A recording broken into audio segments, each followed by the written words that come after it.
Welcome to learner B. I am Shivani Chauhan. Sample paper हम देखने वाले हैं इंग्लिश का क्लास 9th का। ये मुंबई रीजन का केवीएस का पेपर है।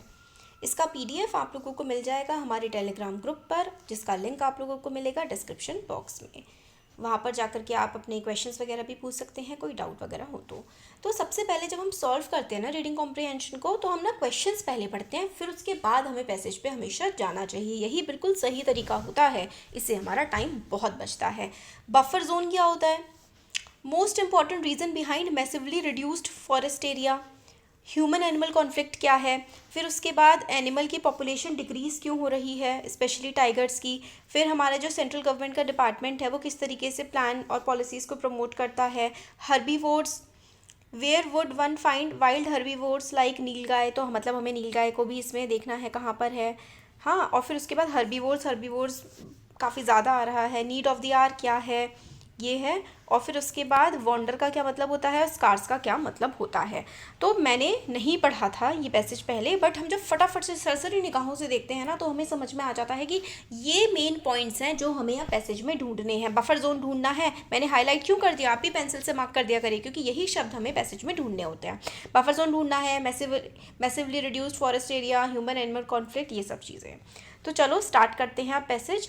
Usually we would usually you would need to visit a national park or sanctuary to sight beautiful wild animals such as wild boar।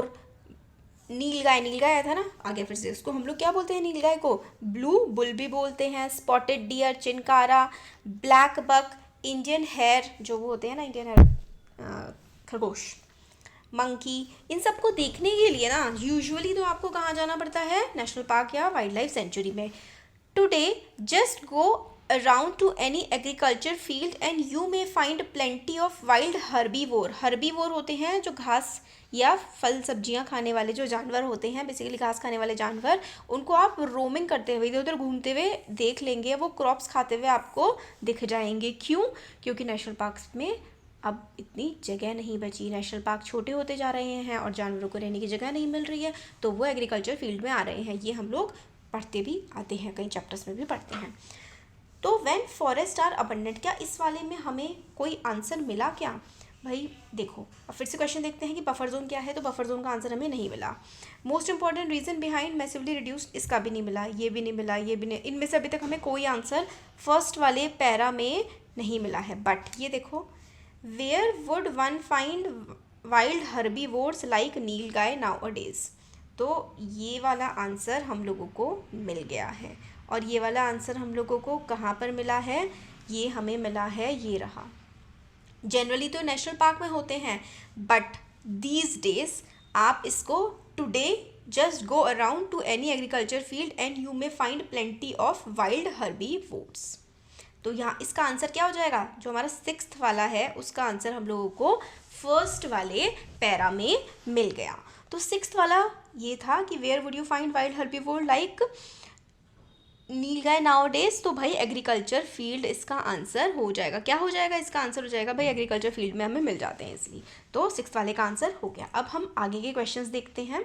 When forest are abundant, abundant मतलब बहुत ज़्यादा थे जब forest, ecologically sound and self sufficient, the movement of wild animal या फिर wildlife inside the protected areas forest in search of food would extend no further than the buffer zone. अब देखो buffer zone आया, अभी हम देखेंगे कि buffer zone भी क्या होता है। नाम तो आ गया, तो इसका मतलब है कि फॉरेस्ट जब बहुत बड़े होते थे ना, तो जो जानवर है ना वो बफर जोन के बाहर कभी जाते ही नहीं थे। Over time how ever the alarming rise in human population has put immense pressure on forest wealth, leading gradually to large swaths of forest, including the buffer zone and corridors, being converted into agriculture fields and industries and cleared for the construction of urban zones, big dam, railway tracks, roadways। ठीक है, तो इसका मतलब ये है यहाँ पर कि भाई पहले तो बफर जोन ऐसा एरिया होता था जहाँ पर जानवर सिर्फ रह सकते थे। अब क्योंकि पॉपुलेशन बहुत ज़्यादा बढ़ गई है, इस वजह से उनको हम लोगों ने बफर जोन को छोटा कर दिया है और जंगलों में ही जंगल काट करके हमने खेत बना दिए हैं, वहाँ पर इंडस्ट्री लगा दी है, वहाँ पर शहर बसा दिए हैं, सड़कें निकाल दी हैं। ये हो गया। अब क्या कोई हमें आंसर मिल रहा है? स्टेट नहीं, नहीं नहीं नहीं, हाँ, farmers of which area mostly affected bye, नहीं, अभी कोई आंसर नहीं मिला, मतलब ये वाला जो पार्ट है ना इसमें हमें कोई आंसर नहीं मिला है, सिर्फ हमारा लिंक बन रहा है। कॉन्सिक्वेंटली अब क्या हुआ है, as wild herbivores made to move or migrate through natural corridors from one forest to another in search of food, they found themselves in agricultural field which are full of easily accessible feeding material। अब जब जानवर एक जगह से जगह, मतलब एक जगह से दूसरी जगह जब जानवर घूमता है ना तो उसको एग्रीकल्चर फील्ड मिल जाते हैं जहाँ पर खाना मिल जाता है उसको फटाफट, और वो फसलें खराब कर देता है, जानवर फसलें खा जाता है।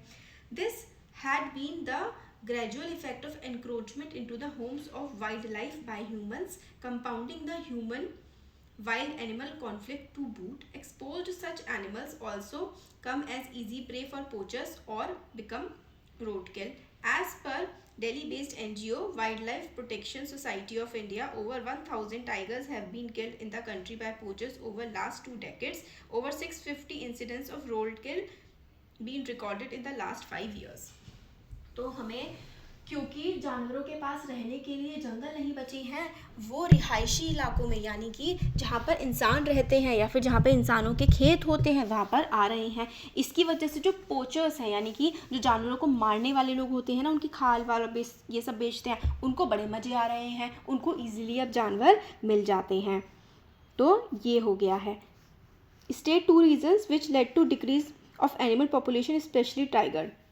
तो क्यों हो रहे हैं भाई, इसलिए हो रहे हैं क्योंकि उनको एरिया नहीं मिल रहा है, एनक्रोचमेंट ऑफ हैबिटेशन हो रहा है जानवरों का और उनकी पोचिंग और रोडकिल हो रही है।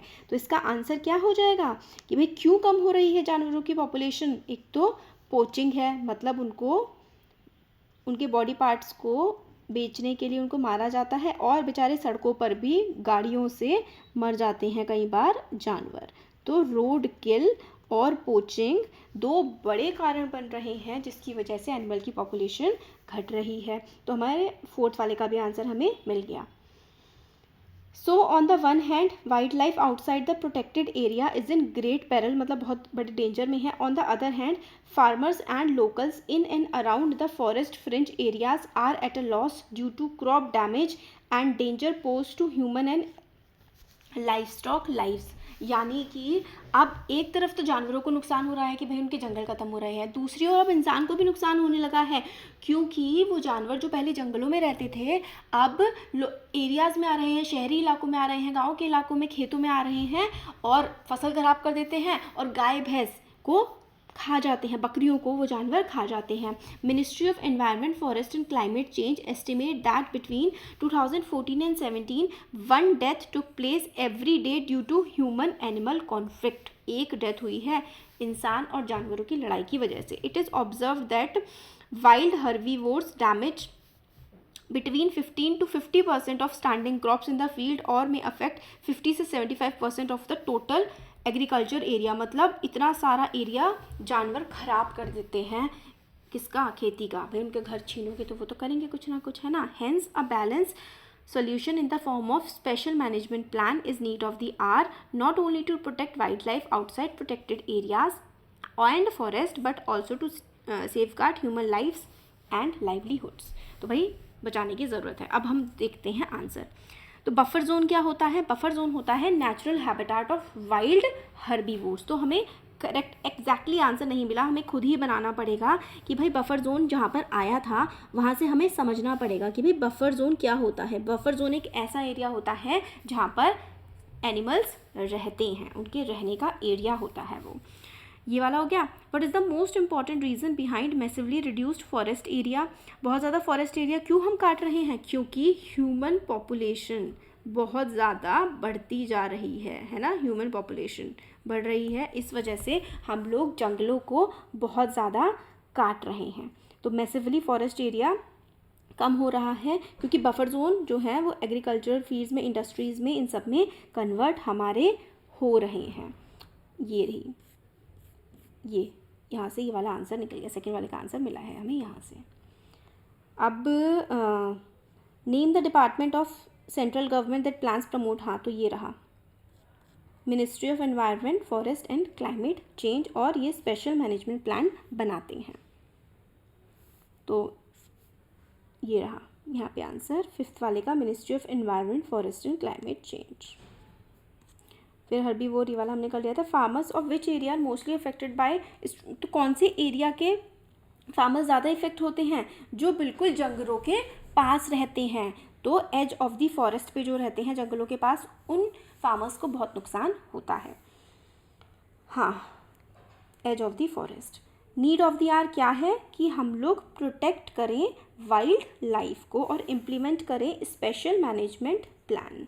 यहाँ पर बताया गया है ना कि स्पेशल मैनेजमेंट प्लान को इम्प्लीमेंट करना is need of the hour. अब हमें वॉन्डर करने का मतलब होता है घूमना, स्कार्स का मतलब होता है कमी होना, और कोई बहुत ज़्यादा, कमी का उल्टा होता है abundance, abundant.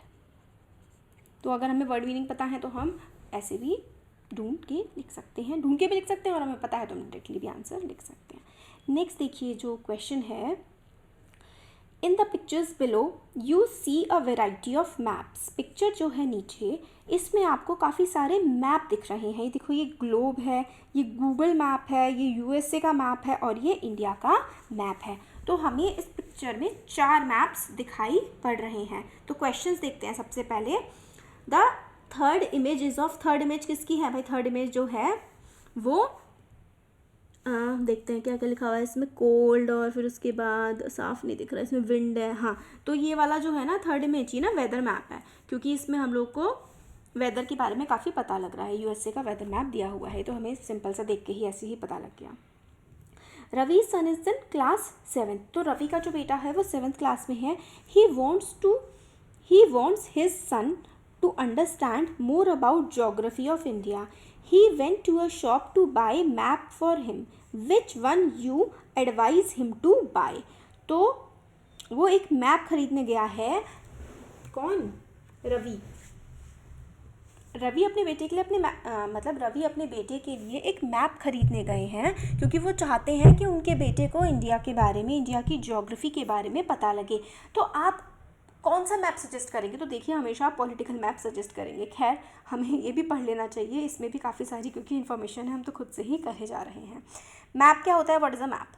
Cartographers use a variety of maps and usually define a map as an image usually of earth और a part of the earth. तो कार्टोग्राफर जो मैप बनाते हैं उनको बोलते हैं, वो मैप किसको बोलते हैं कि भाई उन्होंने अर्थ को ड्रॉ कर रखा है, फिर अर्थ के किसी एरिया को ड्रॉ कर रखा है, उसको मैप बोलते हैं। While physical map focus on the geography of an area and cover aspect like river, lake, desert, volcano and mountain. तो पॉलिटिकल मैप, अच्छा पहले फिजिकल मैप बता रहे हैं। फिजिकल मैप किस चीज़ के बारे में हमें बताता है? रिवर्स के बारे में, लेक के बारे में, डेजर्ट, वोल्केनो, माउंटेन की उस देश में या फिर उस इलाके में किस किस तरीके की नदियां हैं, पहाड़ पठार क्या है, वो बताता है हमें physical map.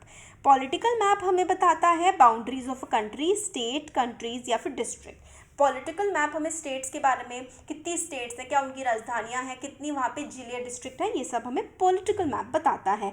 Political maps are among the most widely used reference map. तो पॉलिटिकल मैप का हम लोग सबसे ज़्यादा इस्तेमाल करते हैं देखने के लिए मैप को। They show the geographic boundary between governmental unit such as country, state और दूसरी कंट्रियाँ, जैसे कि अपने देश को के पास में कौन कौन सी कंट्रीज हैं, आप लोगों को मैप से पता लगता है। They are also known as reference map because people and students refer to them again and again as they have questions. In fact, nowadays they are used in a variety of ways and cover several spheres of human activity ranging from weather monitoring, satellite navigation and even as mind maps or better comprehension of complex studies. तो weather map वगैरह भी हम लोग use करते हैं। तो यहाँ पे जो रवि है वो अपने बेटे को चाहते हैं कि इंडिया की ज्योग्राफी के बारे में ज़्यादा पता लगे। तो ज्योग्राफी के बारे में पता लगाने के लिए एक्चुअली जो आंसर यहाँ पर होना चाहिए था ना, वो हमारा फिजिकल और पॉलिटिकल दोनों होना चाहिए था, क्योंकि ज्योग्राफी में आपके स्टेट के मैप भी आते हैं और रिवर और ये सब भी आता है, बट इसमें क्योंकि ऑप्शन ही नहीं है तो भाई वैसे मैं तो इसको ना ए एंड बी दोनों ऑप्शन दूंगी, क्योंकि इंडिया के बारे में आपको वहाँ की स्टेट्स के बारे में पता होना चाहिए, रिवर्स के बारे में, माउंटेन्स के बारे में, सबके बारे में पता होना चाहिए। Nachiketa has recently planned a trip of some famous Indian states. However, due to weather forecast of inclement weather condition, he gets his air tickets cancelled and replans his tour. This time he decide to use his own convenience, मतलब convenience अपनी गाड़ी वाड़ी से जाएंगे. Write down which of the following map can be used. तो weather map of places he want to visit. Globe giving all detail of the world. Google map while traveling to highways. देखो यार, हम लोग किसका इस्तेमाल करते हैं? हम लोग ज़्यादातर गूगल मैप का इस्तेमाल करते हैं ना, है ना. तो भाई उनको ना काफ़ी सारे मैप्स की ज़रूरत यहाँ पर पड़ने वाली है. तो थर्ड वाला जो है उनको फर्स्ट इसकी भी ज़रूरत पड़ेगी और थर्ड की भी ज़रूरत पड़ेगी, क्योंकि उनको वर्ल्ड में तो घूमना नहीं, उनको किसी एरिया में घूमना, जिस एरिया में घूमना है वो मैप और वहाँ का वेदर वो पता लगा करके जा सकते हैं. Resource map that tell about crop, mineral and oats present somewhere. तो उसको क्या बोलते हैं? A resource map that tells about the crop, mineral and oats present somewhere. तो उसको क्या क्या देखना है? नचिकेता को तो सभी कुछ देखना है ना. उसको क्या चाहिए कि भाई वेदर कैसा है, कौन कहाँ पर कैसी कैसी सड़कें होंगी, ये सारी की सारी जानकारी उसको चाहिए होगी.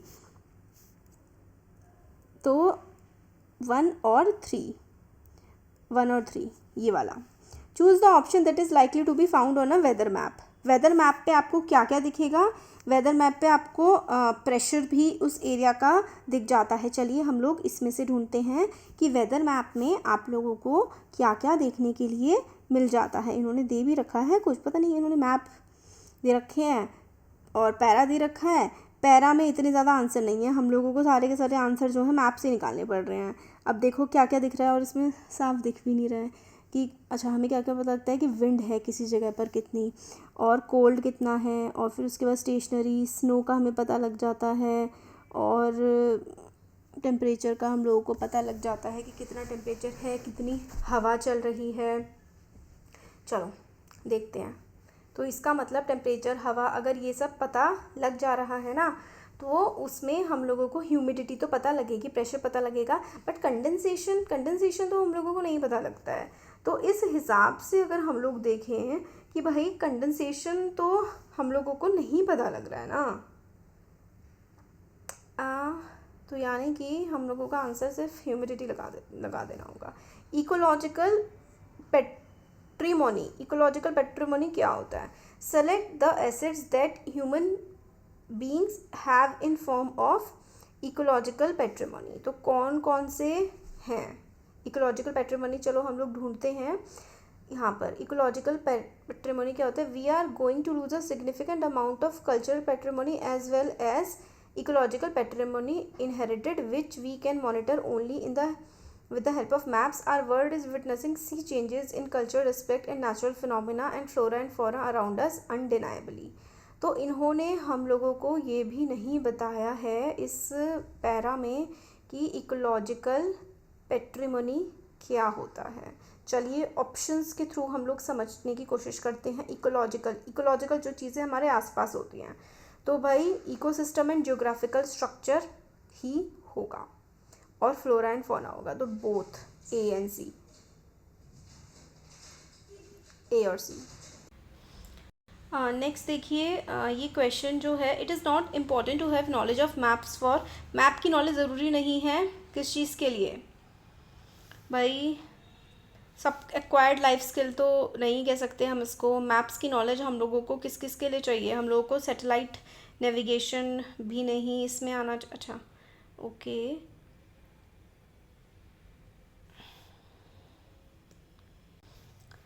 हाँ सॉरी. तो इसमें हमारा क्या है, important to have knowledge of maps. भाई हमारी लाइफ स्किल होती है, क्योंकि हम मैप की नॉलेज रखते हैं तो कहीं भी जाना वाना आसान हो जाता है. तो इम्पॉर्टेंट लाइफ स्किल है. सैटेलाइट नेविगेशन के लिए हम लोगों को मैप्स की नॉलेज होना ज़रूरी नहीं है. वेदर मॉनिटरिंग के लिए भी नहीं है. To know about state and capital, हाँ इसके लिए तो ठीक है, बट हाँ ये लाइफ स्किल है. ऑप्शंस भी बड़े बेकार बनाए हैं इन्होंने, और इनको ना इसमें से ना इमेजेस में से आंसर निकल रहे हैं, ना ही इस पैरा में से आंसर निकल रहे हैं. आंसर हम लोगों को ना अपनी प्रीवियस नॉलेज से ही निकालने पड़ रहे हैं.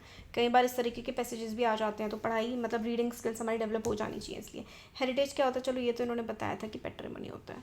Professor Chris Fisher is concerned about. Chris Fisher जो हैं किस बारे में कंसर्न्ड हैं इतने ज़्यादा?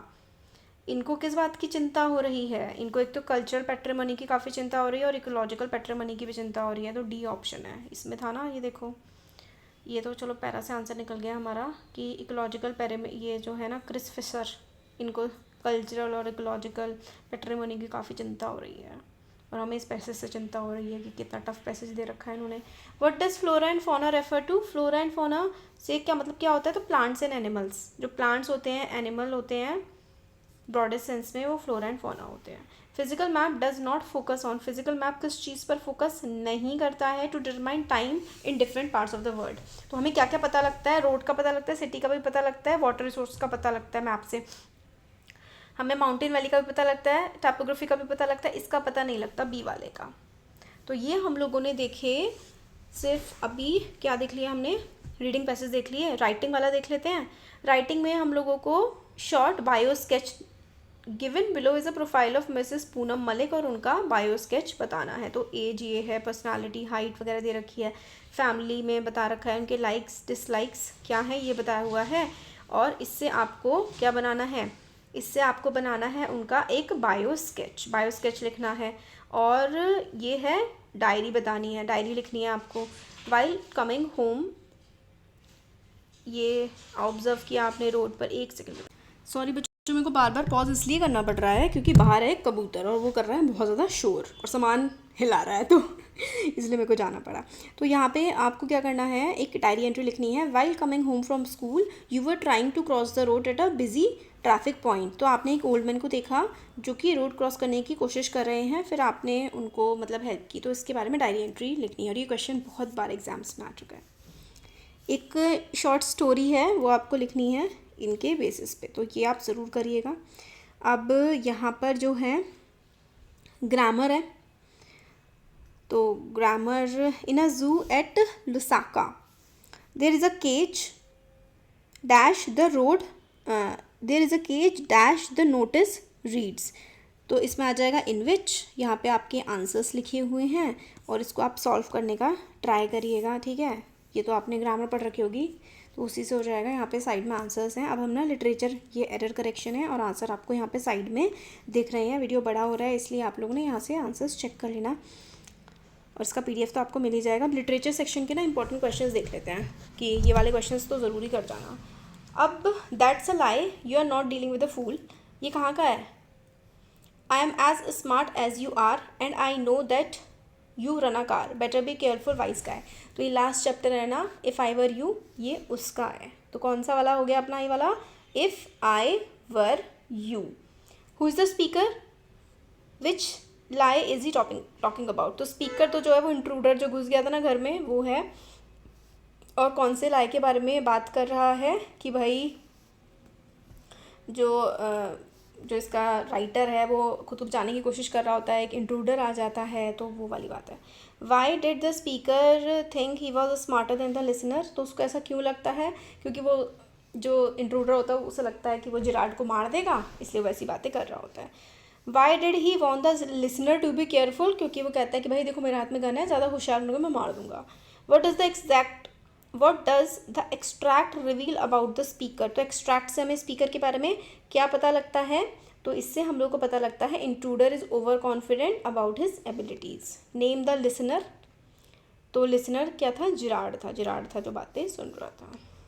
इसमें से आप एक ही वाला भी कर सकते हैं या फिर वो वाला कर सकते हैं, तो दोनों के आंसर्स आपको मिल जाएंगे।